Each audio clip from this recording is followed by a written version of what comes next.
Podcast Anacom. Neste espaço falamos de temas relevantes para os consumidores. Deixamos dicas sobre como resolver os seus problemas com as comunicações e damos a conhecer a atividade da Anacom. Podcast Anacom. Bem-vindo ao podcast da Anacom. Hoje temos connosco a Ana Filipa Claro, Diretora de Serviços de Direito do Consumo da Direção-Geral do Consumidor, que nos vem falar sobre as novas regras aplicáveis à compra e venda de bens, conteúdos e serviços digitais. E começava por perguntar porquê é que temos estas novas regras. Olá, muito bom dia. Antes de mais agradecer aqui o convite da Anacom para vir falar sobre este tema que é bastante atual e é pertinente para os nossos consumidores. Então, temos de facto umas novas regras, temos um novo enquadramento jurídico e vem na sequência da aprovação de duas diretivas europeias que foram, portanto, apresentadas pela Comissão Europeia na sequência da Estratégia para o Mercado Único Digital em 2015. Portanto, a Comissão Europeia apresentou esta estratégia, ela assentava num conjunto de pilares que visavam, portanto, criar o mercado único digital, sendo que um deles era efetivamente melhorar o acesso dos consumidores e das empresas a bens e serviços.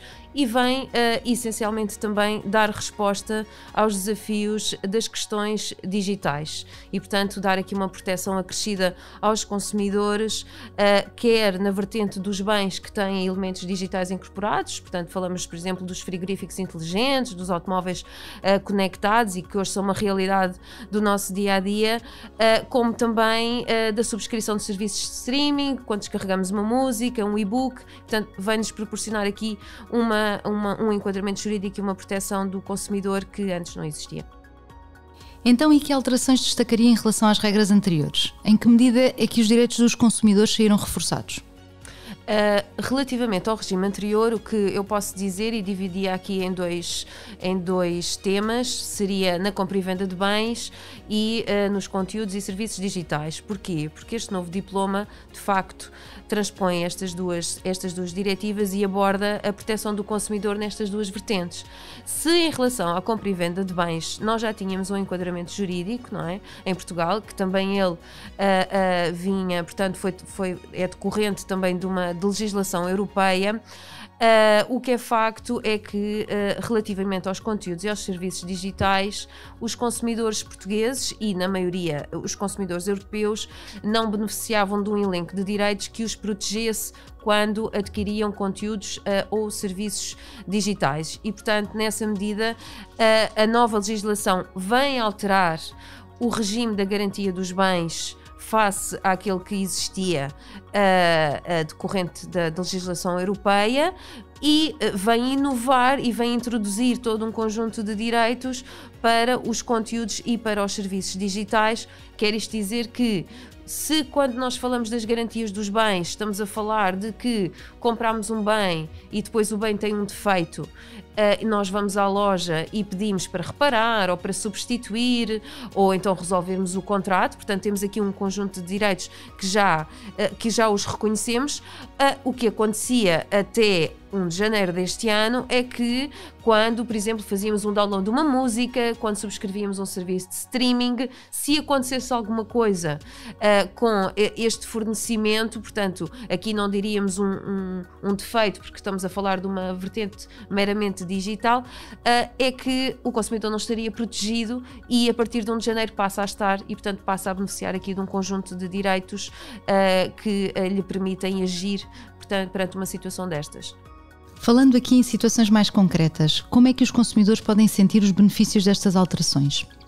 Relativamente à garantia dos bens, há algumas alterações e, desde logo, o prazo da garantia. Portanto, se eu comprar hoje um bem, se eu for à loja e comprar um frigorífico, hoje o prazo da garantia é de 3 anos. E os bens que eram comprados e que foram comprados até 31 de dezembro beneficiavam apenas de um prazo de 2 anos. Portanto, esta é logo uma alteração muito significativa no regime e, portanto, a partir de 1 de janeiro de 2022, os bens têm um prazo de garantia de 3 anos. Também dizer que este novo regime fala-nos anos em bens com elementos digitais incorporados, que era algo que o regime anterior não falava. Portanto, também aqui é uma alteração significativa. Também aqui o legislador europeu está-nos a dar uma resposta no sentido de proteger mais o consumidor, reconhecendo estes bens com características específicas e também colocando algumas obrigações acrescidas no operador económico, nomeadamente ter de fornecer atualizações ao consumidor de novas versões ou até atualizações de segurança, de maneira a que o bem se mantenha em conformidade e, portanto, temos de facto aqui esta alteração de fundo, logo no prazo da garantia, e depois temos uma alteração relativamente aos direitos que, embora sendo os mesmos, o consumidor passa a poder exercê-los de maneira diferente, ou seja, continuamos a poder reparar, continuamos a poder substituir um bem, continuamos a poder pedir a redução de preço ou até a resolução do contrato. O que acontece é que o novo regime nos vem dizer que, ao contrário do anterior, não podemos fazer livremente, ou seja, escolher qualquer um destes. Podemos fazê-lo, mas temos que obedecer aqui a um conjunto de regras e de condições que a legislação nos impõe. Portanto, deste ponto de vista, também temos aqui uma alteração relativamente ao regime anterior. Já não há aqui uma possibilidade do consumidor, perante um defeito, ir à loja e pedir imediatamente a devolução do seu dinheiro. Tem antes que, em princípio, em regra, pedir a reparação ou a substituição também. Dizer que há aqui também uma novidade, não decorre necessariamente da legislação europeia, aqui foi o legislador nacional que inovou, foi atribuir um prazo de garantia de 3 anos aos bens recondicionados. Portanto, os bens recondicionados, que também não encontrávamos na legislação anterior, passam agora a estar especificamente previstos neste novo regime, e os consumidores, se forem comprar um telemóvel recondicionado e que seja anunciado como recondicionado, este é um aspecto muito importante, ele tem que ser anunciado como recondicionado, esse telemóvel passa a ter um prazo de garantia de 3 anos, algo que não sucedia com a legislação anterior, porque o bem recondicionado era tratado como um bem usado. E, portanto, há esta alteração também muito significativa neste novo regime. Dizer também que passamos a ter aqui uma obrigação de disponibilização de peças sobressalentes por parte do produtor durante um período de 10 anos. Portanto, também aqui é uma alteração significativa. O próprio regime também sai reforçado em outras vertentes para o consumidor, por exemplo, na questão dos bens imóveis, que se mantém neste novo regime e que temos um prazo de garantia de 10 anos para defeitos estruturais num imóvel comprado a partir de 1 de janeiro. Focando agora os conteúdos e serviços digitais que interessam muito aos consumidores na atualidade. Os direitos são semelhantes, por exemplo, para a compra de um jornal digital ou para a compra de um serviço de streaming? Há aqui diferenças relevantes? Há algumas, ou seja, em termos de direitos, os direitos para o fornecimento de um conteúdo digital ou portanto, de um e-book ou de um jornal digital são muito semelhantes aos direitos na compra de um bem físico, enfim, de um frigorífico, de uns sapatos, de uma camisola numa loja. Ou seja, continuamos a mesma a falar também aqui na reposição da conformidade, ou seja, tem que repor aquilo que eventualmente não estava bem. Também há aqui um direito a que pode haver uma redução do preço, portanto uma devolução de uma parte do preço, e também a resolução do contrato. A grande novidade nos conteúdos e serviços digitais prende-se com a forma como eles são adquiridos pelos consumidores. Esta legislação traz uma grande novidade que prende-se com os dados pessoais. Ou seja, se eu comprar se eu adquirir um conteúdo digital, um e-book, se eu descarregar uma música, o que a legislação nos diz é que eu posso pagar um preço, posso pagar em dinheiro, ou então posso fornecer dados pessoais. Portanto, a legislação reconhece o valor, enfim, digamos assim, a esta contraprestação em que o consumidor entrega dados pessoais, de acordo com condições específicas da diretiva, em contrapartida do fornecimento, por exemplo, de um e-book ou de um jornal digital. E, portanto, nestes termos, reconhece que há efetivamente aqui um contrato e que também aqui o consumidor tem direitos se ocorrer alguma falha. Vejamos, por exemplo, se eu subscrever um serviço para visualizar um jogo online, um Benfica-Porto que vai dar às 9 da noite, por exemplo, um clássico, eu subscrevi o serviço, é um serviço de streaming, ele vai dar às 9 às 9 da noite, eu tento aceder, mas não consigo porque o sistema está em falha e passam 5 minutos, 10 minutos e eu não consegui aceder ao jogo. Por exemplo, nesta situação, nem sequer chegou a ocorrer o fornecimento, eu nem sequer consegui aceder aqui ao serviço, portanto aqui nem falamos tanto em uma falta de conformidade, em um defeito, por assim dizer, mas não ocorreu de todo o fornecimento daquele serviço. E também para estas situações a legislação dá resposta e, portanto, também nos diz que nestas situações o consumidor tem um direito, que é o direito a resolver o contrato, porque não teve o fornecimento e, portanto, resolvendo o contrato, naturalmente que lhe devem ser devolvidas as quantias que ele pagou para poder aceder àquele serviço. Portanto, não só situações em que eu subscrevi ou adquiri e depois venho a ter uma dificuldade mais à frente nesse acesso, em que posso aceder a um conjunto de direitos, mas nas próprias situações em que eu contratei e nem sequer me é fornecido o serviço por algum motivo, posso também aqui resolver o contrato. Portanto, aqui a legislação também nos dá estas duas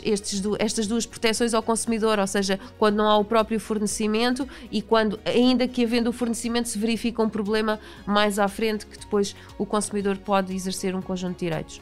São realmente alterações significativas, sobretudo essa componente da transação, considerar uma transação, exato, mesmo quando no fundo o serviço aparenta ser gratuito para o consumidor, mas na verdade ele está a fornecer os dados pessoais.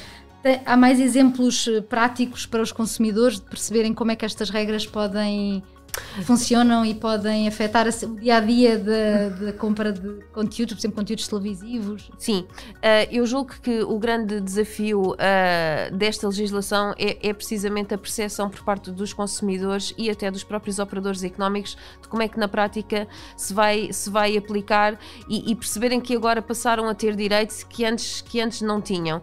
E portanto aqui naturalmente que teremos que sensibilizar e a Direção-Geral do Consumidor tem feito já esse trabalho, quer de sensibilização através de ações que temos realizado e iremos continuar a realizar durante este ano, quer através de materiais de suporte informativos que temos também no nosso site, nas nossas FAQs, no fundo para divulgar amplamente esta informação e capacitar os consumidores para que eles saibam hoje que se eu subscrever um serviço de streaming ou se eu quiser subscrever um jornal digital, eu vou passar a ter um conjunto de direitos e estou mais protegido. Portanto, sim, é um desafio, estamos a trabalhar para isso e estamos atentos para ver qual é que também vai ser a reação dos consumidores e as dificuldades também que se vão impor, porque estamos a falar de legislação completamente nova e muito particularmente, como dizia há pouco e bem, esta novidade dos dados pessoais irá certamente também colocar-nos aqui questões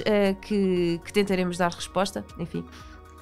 Pegando na questão da capacitação dos consumidores, em caso de conflito com uma empresa sob a garantia de um bem, a quem é que devem os consumidores recorrer? Como é que eles podem resolver estes conflitos emergentes desta legislação, considerando até que muitas vezes as empresas que estão a prestar que estão a vender os bens e a prestar os serviços podem não estar sediadas em Portugal?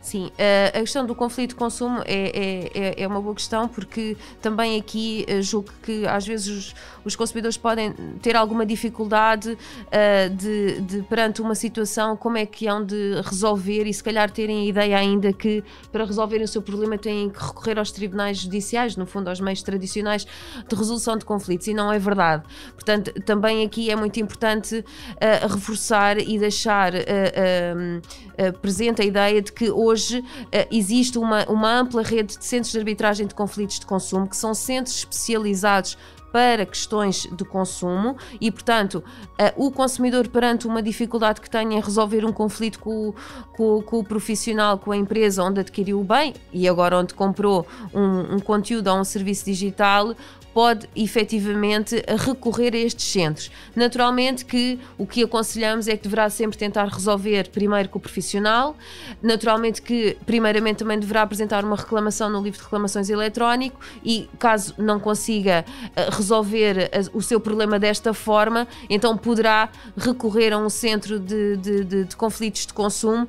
A Direção-Geral do Consumidor também disponibiliza no seu site toda a informação, portanto todos os centros que existem em Portugal com os respectivos contactos onde o consumidor pode recorrer, dizer que estes centros permitem a resolução do problema de uma forma muito rápida, gratuita ou tendencialmente gratuita, portanto não há aqui custos significativos para o consumidor e, portanto, reforçar aqui esta ideia, porque às vezes pode haver algum receio em recorrer, porque para resolver o meu problema ainda vou gastar mais dinheiro. Não é verdade, portanto, não é verdade. Estes centros existem precisamente como um meio alternativo para que permitam aos consumidores exercer os seus direitos sem terem que recorrer a tribunais.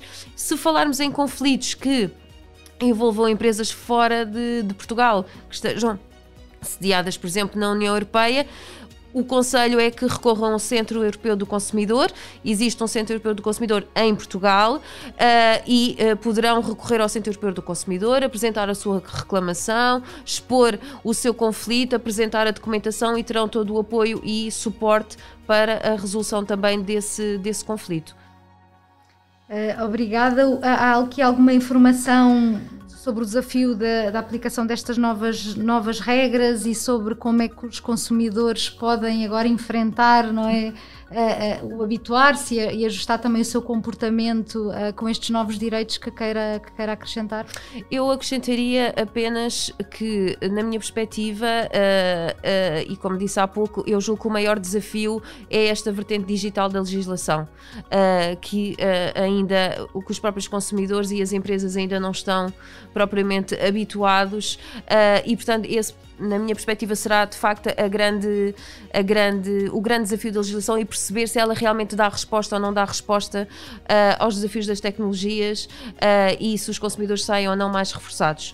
Relativamente ao desafio também dos próprios consumidores terem conhecimento dos seus direitos, aqui apelo a que consultem o site da Direção-Geral do Consumidor, www.consumidor.gov.pt, onde vamos divulgando regularmente ações de informação. Iremos naturalmente fazer também agora, durante o mês de março, a propósito da comemoração do Dia Mundial dos Direitos dos Consumidores, também novas ações informativas sobre esta questão das garantias e os materiais informativos que vamos divulgando. Naturalmente que dificuldades existirão, a legislação é nova, como disse, há aqui alterações de relevo e, portanto, também demonstrar a disponibilidade da Direção-Geral do Consumidor para responder aos consumidores e para os ajudar agora nesta nova fase, nesta nova etapa de desafios na aplicação dos seus direitos, e cá estaremos para ajudar.